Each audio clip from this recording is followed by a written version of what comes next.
Olá, eu sou a Angel e sejam bem-vindos a esse canal de cortes, relatos, casos criminais, mitologias, lendas, casos de extraterrestre. Um canal eclético, cada dia trarei para vocês um tópico, um tema, um caso diferente. Se você gosta desse tipo de conteúdo, desses tipos de trabalhos, se inscreva no canal, deixa o gostei, assista até o final, toque o sininho das notificações e aí, sempre que tiver conteúdo novo no canal, você será notificado.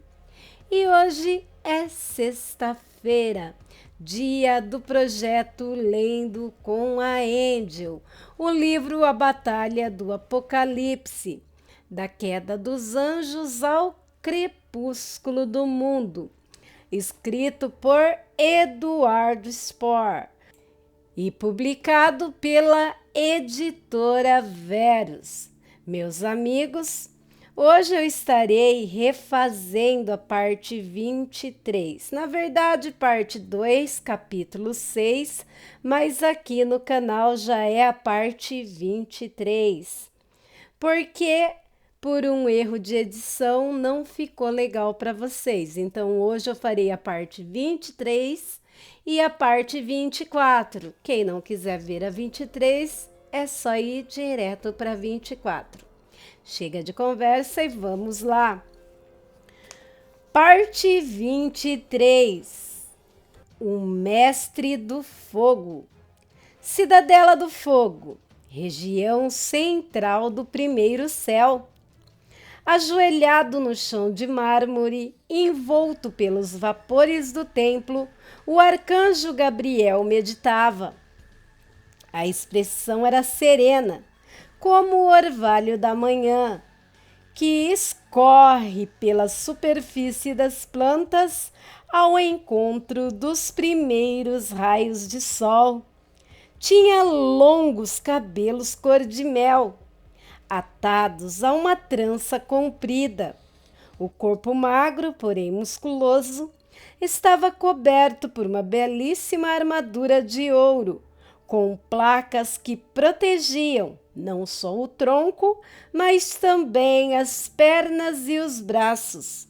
Lindas ombreiras suportavam uma capa branca dividida ao meio, para não prejudicar o movimento das asas, e diante dele, a um palmo de distância, descansava a flagelo de fogo, a espada flamejante que no passado servira para expulsar Lúcifer e seus seguidores da morada divina. O Templo da Harmonia era um salão gigantesco, todo trabalhado em pedra alva e sustentado por grossas colunas, medindo 100 metros de altura. O chão, em toda a sua amplitude, fora preenchido com água fervente, à exceção de uma ponte que levava à plataforma do arcanjo. O líquido puro evaporava, inundando o lugar com brumas quentes e confortantes, de aroma revigorante. A névoa confundia a visão, mas a escuridão fora afastada por feixes de luz que entravam por uma abertura no teto. O templo era a principal construção da Cidadela de Fogo, cerne político do primeiro céu. Essa era a morada dos Ixins, a casta de anjos que controla os elementos da natureza. A cidadela ficava na boca do maior vulcão do paraíso, o Netúnia.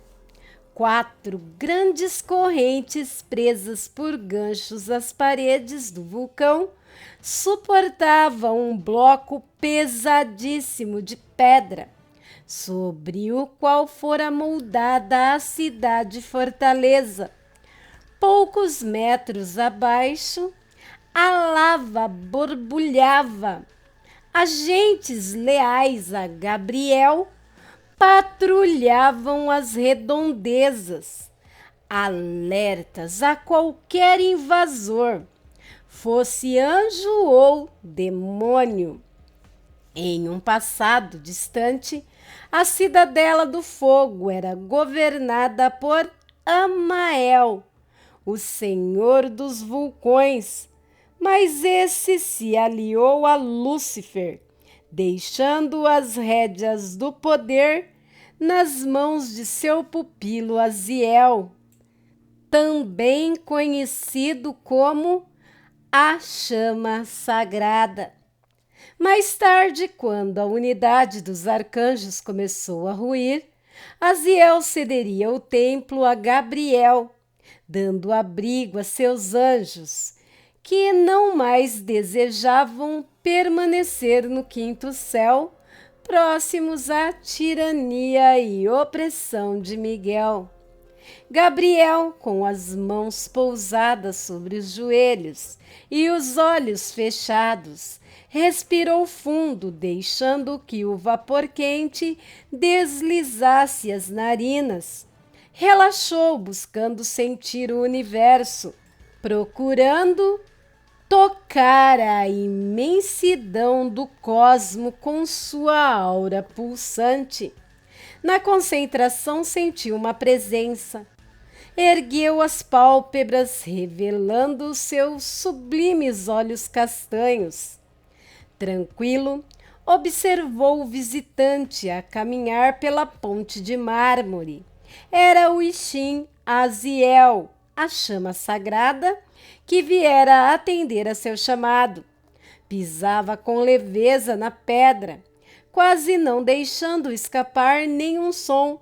Vestia uma túnica delicada de seda e algodão e revelava uma longa cabeleira preta que alcançava a linha da cintura. A pele era tão branca quanto as asas e olhos negros como a noite profunda. Aziel ajoelhou-se diante de seu patrono, não ousando invadir a plataforma. A flagelo de fogo interpunha-se entre eles, desembainhada, com a lâmina a crepitar, pronta para decepar qualquer invasor desagradável. Venho atender o seu comando, mestre do fogo. Este era o principal título do arcanjo Gabriel, famoso por seu domínio sobre os elementos. Em que posso ajudá-lo? Eiblon ainda está vivo, disse o gigante, direto. O mestre do fogo respirou a névoa escaldante e encarou o subordinado. O anjo renegado ocultou a sua presença por incontáveis séculos, provavelmente para impedir que os agentes de Miguel o encontrassem. Mas agora expandiu novamente a aura que guarda no coração. E esta energia é tão forte que foi sentida até mesmo aqui, no primeiro céu. Aziel abaixou a cabeça em dúvida. Não compreendo, mestre, por que ele faria isso? Logo agora que o 7º selo foi rompido, imaginei que ele fosse esperar pelo juízo final, para só então executar sua vingança. Eu diria que é um chamado, respondeu Gabriel conclusivo. Eiblon está pedindo auxílio e nós também precisamos da ajuda dele. Mas é provável que ele nem saiba que existamos.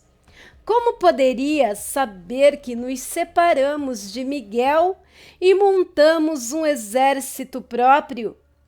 Eiblon é um fugitivo e, vagando escondido na terra, não teria como assistir aos nossos progressos. Isso é correto, Aziel. De fato, talvez nem o próprio general saiba que suas ideias dividiram o céu e lançaram as sementes da guerra civil. Mas, apesar de tudo, estou certo que ele ainda confia que há anjos leais à sua causa, e é para eles que o querubim expande a sua aura. É com eles que ele conta, e é por isso que temos o dever de ir ao seu encontro. Ao dizer isso, o arcanjo fez 1 minuto de silêncio. Depois pegou a flagelo de fogo e ficou um longo tempo a olhar a sua folha, assim como Eiblon. Gabriel também temia esquecer as situações pelas quais passara e principalmente as coisas que aprendera. A espada estava ali como testemunha para ajudá-lo a se recordar das falhas antigas e obrigá-lo a não voltar a cometer os erros de outrora. Aziel aguardou pacientemente até seu mestre retomar o pronunciamento. Envie nossas tropas para o plano etéreo e as posicione próximas à fortaleza de Sion, bastião das forças inimigas, ordenou o arcanjo. Ao que tudo indica, a batalha final será mesmo travada na terra, ainda que não no plano físico, mas no mundo espiritual. Quem vencer essa guerra garantirá a soberania sobre a Haled. Nossos espiões reportaram que um anjo de asas negras levou a humana a Sion. Provavelmente, esta humana é uma feiticeira, acrescentou o Ishin. Talvez seja Samira, a feiticeira de Endor. Soube que Eiblon a salvou na Babilônia, e se for mesmo ela, então tudo se encaixa. Eiblon quer a nossa ajuda para libertá-la. Mas por que Miguel raptaria uma humana? É difícil prever as intenções do meu irmão. Sou um arcanjo, mas nem mesmo eu sei tudo. Na verdade, sei muito menos do que pensava saber. Mas a única coisa que um terreno tem e que os anjos não possuem é uma alma. Gabriel devaneou por mais um curto instante e depois completou enérgico. Execute as manobras militares e entregue o comando a Baturiel, o honrado. Em seguida, vá ao encontro de Eblon e o leve até ao acampamento de nossas tropas. Soube que foram bons amigos no passado e você é um dos poucos a quem o guerreiro admira. Fez uma pausa, mas logo prosseguiu. Há um portal para o etéreo na montanha Horebe, através do qual o general poderá passar, mesmo estando preso a seu avatar. Eu os estarei aguardando. Sieme da casta dos serafins acompanhará você nessa jornada. Aziel desagradou-se, mas não demonstrou. O problema não era a missão, mas a companhia. Não tinha nada em particular contra Sieme, mas a postura fria e calculista dos serafins às vezes o irritava. Isso não queria dizer que fossem anjos maléficos. Eram apenas autoconfiantes demais. Mas não os culpava. Como poderia? Essa era a natureza deles. Os serafins são políticos, diplomatas e conselheiros. Para isso foram concebidos. Era natural que gostassem de comandar e tivessem sérios problemas em receber ordens e aceitar opiniões divergentes. Estavam sempre tentando convencer os outros de seus próprios pontos de vista. Eram irredutíveis, e esse era o tipo de coisa que Aziel mais detestava. O anjo renegado é o elemento que faltava ao nosso teatro de operações. Aziel explicou o mestre do fogo.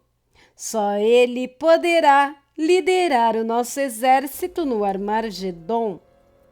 Sim, mestre, respondeu Ishin, recurvando-se em sinal de respeito. Logo, ao perceber que seu líder tinha concluído o discurso, virou-se respeitosamente e deixou o templo da harmonia. Gabriel observou a chama sagrada sair, pousou a flagelo de fogo novamente à sua frente, pôs a mão sobre os joelhos, fechou os olhos e voltou a meditar. Antes de mergulhar no transe místico, disse para si mesmo com a voz sossegada: enfim, poderá lutar por seu ideal, general. Sua revolta não foi em vão. E retornou à harmonia do cosmo. Vamos para a parte 24. Aziel e Sieme. Aziel e Sieme chegaram à terra nas primeiras horas da manhã, antes mesmo do sol despontar no horizonte. Para viajar entre as dimensões, utilizaram-se de um vórtice que ligava o primeiro céu a uma praia no plano astral, relativamente próxima à cidade de onde partiram na noite anterior. As emanações do anjo renegado voavam pelo astral, sobre o mar e, ao atingir as ruas da metrópole, deslizaram por entre os prédios até encontrar um beco onde o tecido da realidade era mais fino, e então materializaram-se, alcançando finalmente o mundo físico.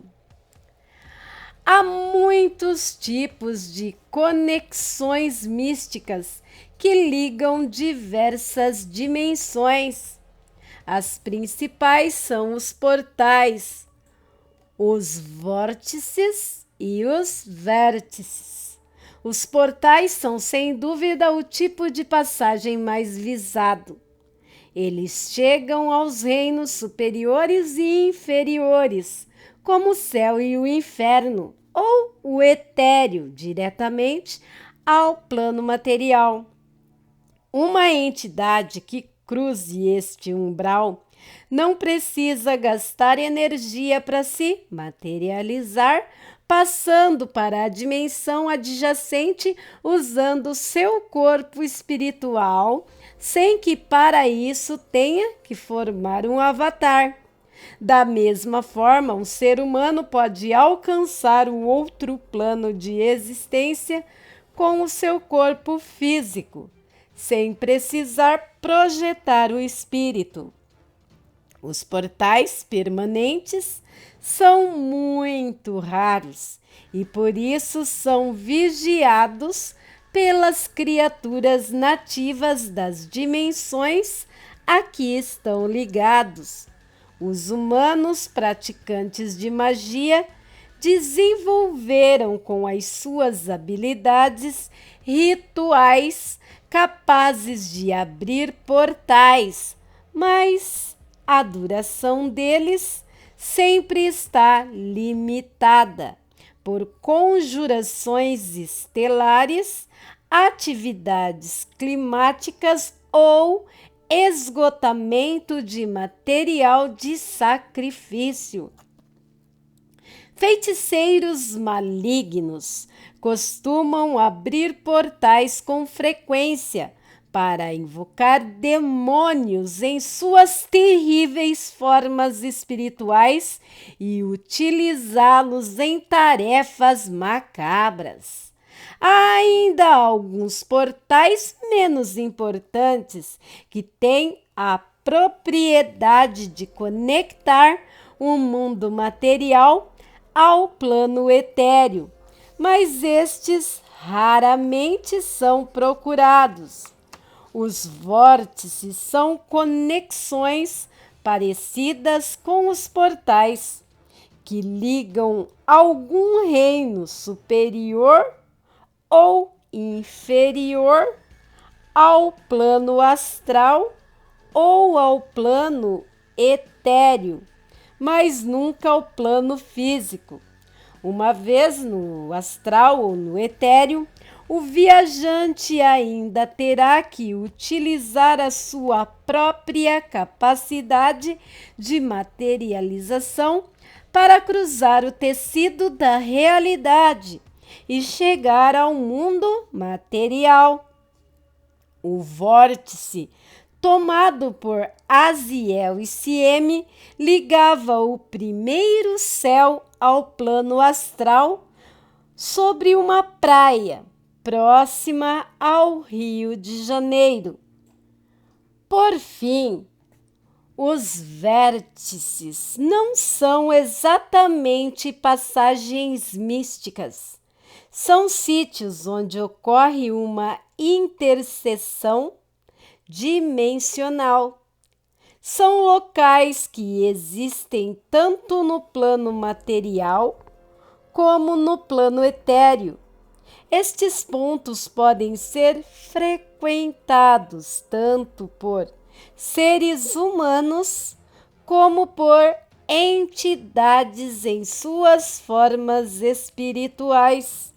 Naturalmente, os vértices existem em espaços limitados, como pequenas grutas, templos e porões antigos. Nos santuários, o nível do tecido aproxima-se do zero, ao passo que nos vértices a membrana tem grau negativo, permitindo assim a fusão dos dois planos. Aziel, a chama sagrada, e Sieme, a mestre da mente, saíram do beco bem ao lado da velha pensão onde Eiblon estava hospedado. Sieme sentia-se pouco confortável em sua carcaça física, pois os serafins não costumam atuar na Haled, posto que seu ofício, essencialmente político, tem os 7 céus como centro de atividade. Não obstante, seu avatar não devia nada a seu corpo espiritual em matéria de elegância e imponência. Era uma bela mulher de cabelos prateados e corpo escultural, rosto fino e expressão séria. Vestia-se de forma impecável, com uma parca de couro, botas longas e óculos de sol espelhados que lhe protegiam os olhos azuis. Não sinto nada, avisou Sieme, com aquela confiança típica dos serafins, que beirava a arrogância. Nenhuma emanação. Tem certeza que é o local certo? Absoluta, respondeu Aziel. Eu mesmo captei a essência do general na noite passada. Eram por volta das 6 horas da manhã e a vizinhança de sobrados e prédios baixos ainda não atingira o ápice de sua atividade urbana. Em 1 hora ou 2, as lojas estariam abertas, os ambulantes invadiriam as calçadas e os carros circulariam sem parar. Agora, contudo, só vi um grupo de lixeiros juntando os dejetos acumulados no meio-fio pela chuva da noite anterior e algumas pessoas que cortavam caminho para tomar o metrô em uma das grandes avenidas mais adiante. Veja! Sieme apontou para o último andar do Hotel Montenegro, para a vidraça do apartamento de Eiblon. A janela foi despedaçada, há fragmentos de vidro no chão, e mostrou os pedaços pequeninos em que quase pisara sobre o asfalto molhado. São marcas de luta. Houve combate aqui durante a noite. Sim, é verdade, concordou Aziel. O semblante da chama sagrada destoava imensamente com o de Sieme. Usava roupas simples, claras, que realçavam a negritude de suas melenas. Você sente algum cheiro? Sou um serafim, Raziel, não um querubim com sentidos de predador. O único cheiro que sinto é de toda a sujeira. Ela se referia à podridão da calçada e prosseguiu. Mas também estou curiosa. Eu posso, melhor do que ninguém, captar os abalos no tecido e não recebo coisa alguma. Ou o anjo renegado está ocultando a sua aura, ou ele foi vítima da peleja que ocorreu aqui. Não seja tola, Sieme. Se ele tivesse morrido, não teríamos sentido a explosão de sua aura pulsante. Ela não deu importância às palavras de seu comparsa. Seja como for, chega de suposições. Vamos subir e verificar. Não estou disposta a passar todo o meu tempo na Haled, parada em frente a essa espelunca.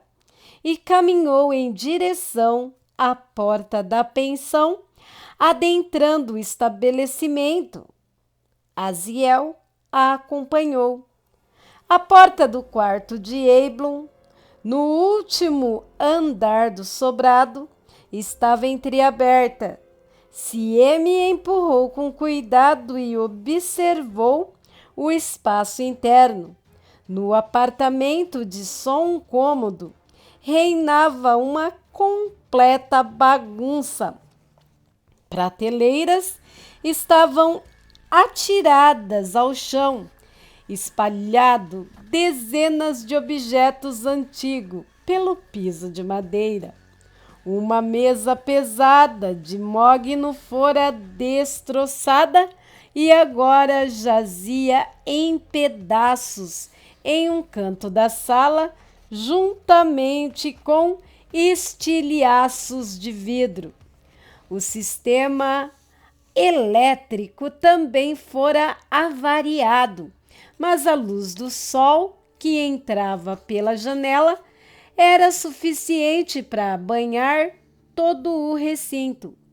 Porém, nada disso chamou a atenção da Serafim, que buscava por indícios místicos. Não encontrou nenhum sinal do renegado. Então se precipitou para dentro do quarto e imediatamente percebeu a diferença no ambiente. Magia! Exclamou com voz baixa. O quê? Indagou Aziel, que vinha logo atrás. Utilizaram magia para transformar este lugar em um santuário. Não percebe que aqui o tecido é incrivelmente frágil? A chama sagrada acabara de entrar no cômodo e também sentiu a mudança. Sim, é um bom sinal. Então a feiticeira de Endor deve ter estado aqui. Estamos na pista certa, mas onde está? O Ishin calou-se subitamente e antes que qualquer um dos recém-chegados pudesse reagir, Eiblon emergiu das sombras por trás deles e pousou a lâmina da Vingadora Sagrada sobre a nuca de Sieme, submetendo-a. A mestre da mente sentiu o toque gelado do aço no pescoço e seu sangue frio de Serafim congelou. Aziel entendeu que o general estivera ali durante todo o tempo, oculto, esperando para surpreendê-los. Conseguira permanecer escondido, mesmo naquela sala bem iluminada, e isso deixou a chama sagrada impressionada. Aziel foi assaltado por emoções conflitantes. Estava feliz em rever o amigo, mas ao mesmo tempo precisava convencê-lo o mais depressa possível de que Sieme não era inimiga, mas aliada.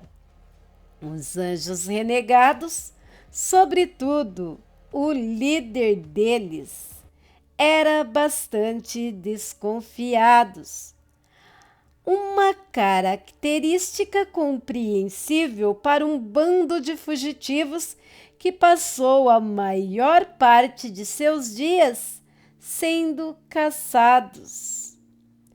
Aziel exclamou: o primeiro general, em tom cordial, porém firme.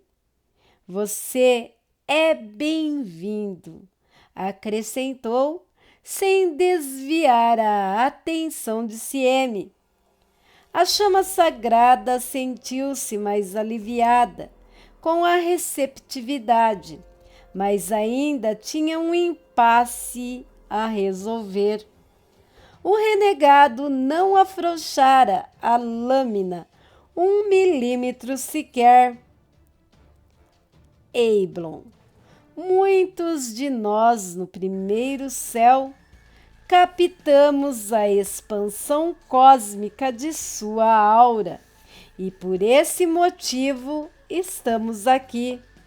Desejamos oferecer-lhe o nosso auxílio. Acho que sabemos para onde levaram a feiticeira de Endor e quem a capturou.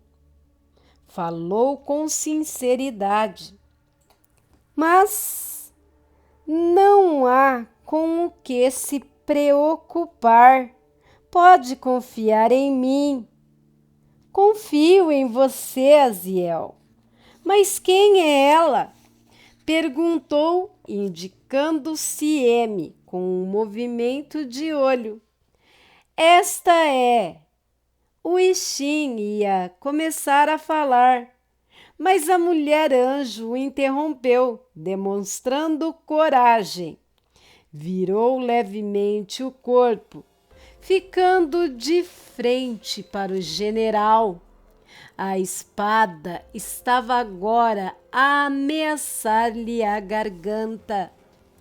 Tirou os óculos espelhados e fitou profundamente os olhos cinzentos de seu algoz.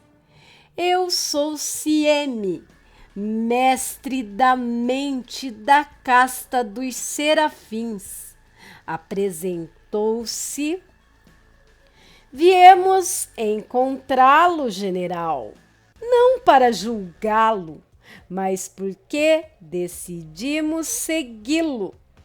Resolvemos trilhar os seus passos, assim como muitos acreditamos em seu ideal e estamos dispostos a morrer por ele.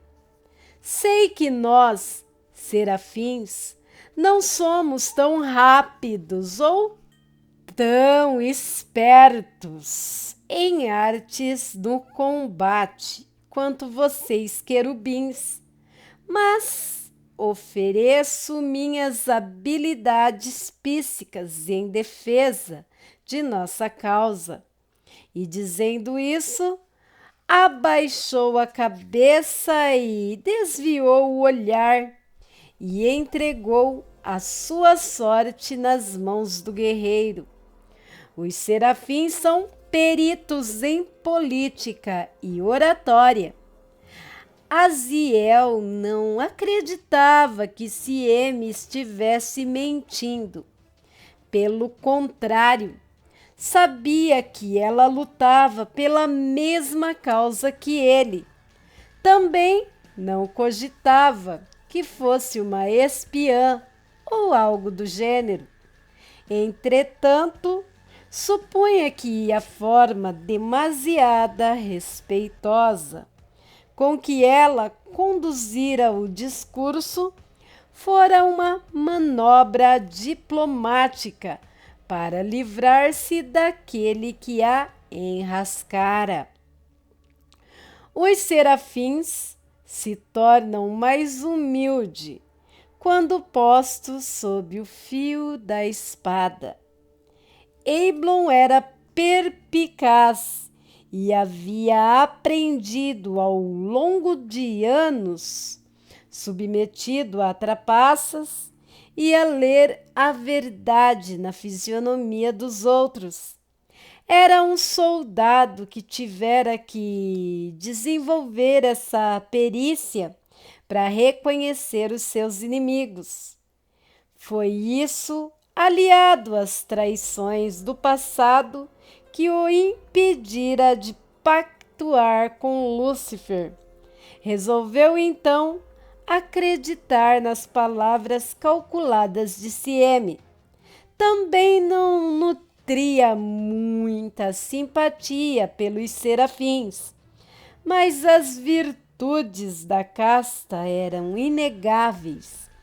Se a celestial subjugara-se a ele, coisa que raramente os serafins fazem, era porque acreditava na legitimidade do general. Muito bem, Sieme, disse o renegado, abaixando a espada. Aceito sua ajuda. Não se espante com a minha atitude. Você pode e deve compreender que ainda há muitos que teriam o prazer de acabar comigo, apesar da situação conturbada. Não é de surpreender que seja tão precavido, constatou Aziel quando o clima de tensão amansou. É exatamente por isso que continuo vivo, acrescentou Eiblon, agora tranquilo quanto à presença dos novos celestiais. Não havia mais necessidade de confinar a sua aura. E mais uma vez ele a liberou. Sieme e Aziel captaram na totalidade a forte emanação que partia do general e entenderam que ele era mesmo o único que poderia ter liderado a ousada revolta que o tornara famoso. Era uma força intensa, envolvente, inspiradora, digna de alguém que ascendera o mais alto ciclo de poder. Eiblon afastou-se e pegou alguns panos soltos em meio às estantes. Começou a enrolar a vingadora sagrada no tecido, procurando ocultá-la. Aziel imaginou que ele se preparava para deixar o apartamento. Sendo uma sensitiva, Sieme não pôde deixar de notar as nuances do tecido. Sinto os remanescentes de uma energia terrível nessa sala, mas não consigo perceber sua natureza exata. É uma força estranha e misteriosa. O anjo negro, esclareceu o renegado, enquanto amarrava com uma corda os panos que escondiam a espada. Uma criatura de procedência desconhecida, que se auto-intitula Anjo do Abismo Sem Fundo, completou, atando firmemente 2 nós às extremidades do volume, formando uma alça para carregá-la às costas. Ele esteve aqui ontem à noite, juntamente com 2 querubins. Foi ele quem levou a feiticeira ao soar da primeira trombeta e voltou a encarar a chama sagrada. Aziel, você disse que tinha informações sobre o rapto. Sim, quero saber tudo. Mas antes, vamos deixar esse quarto. O santuário que havia aqui foi profanado, explicou, ao mesmo tempo em que caminhava à porta. Acompanhe-me. Conheço um bom lugar para o desjejum. Desjejum? Sussurrou Sieme para Aziel, em sua ignorância quanto aos assuntos mundanos. É um tipo de ritual alimentar humano, indicou o seu parceiro de missão. Entendo, replicou a Celestial. Tinha vindo pouquíssimas vezes a Haled e não conhecia quase nada sobre os costumes mortais. Felizmente era a mestra da mente e aprendia rápido. E aqui terminamos o capítulo 23 e 24 do livro Batalha do Apocalipse, da queda dos anjos ao crepúsculo do mundo. escrito por Eduardo Spohr e publicado pela editora Verus. Próxima semana vamos de parte 25. Uma revelação impressionante: a Guerra Civil. Se vocês estão gostando do projeto Lendo com a Angel o livro A Batalha do Apocalipse, se inscreva aí no canal, deixa o gostei, compartilhe esse vídeo com mais pessoas que também gostam. Deixem aí na área reservada para os comentários a sua opinião, suas considerações e também sugestões de novos livros a estarem sendo lidos aqui no projeto Lendo com a Angel, assim que a Batalha do Apocalipse terminar. Lembre de comentar com respeito, por favor. Bem, você compartilhando esse vídeo, você estará ajudando muito o canal, pois precisamos bater os 1000 inscritos para estar monetizando o canal. E olha que legal, as horas a gente já conseguiu e é graças a vocês. E quem aí quiser dar um up, uma ajuda para o canal, pode estar fazendo isso. Mesmo o canal não sendo monetizado, você pode fazer via Pix e a chave do mesmo estará na descrição do vídeo. Eu já agradeço muito, meus amigos. Toda ajuda será muito bem-vinda. Bem, por hoje é só. Fiquem com Deus e até o próximo vídeo. Tchau, tchau.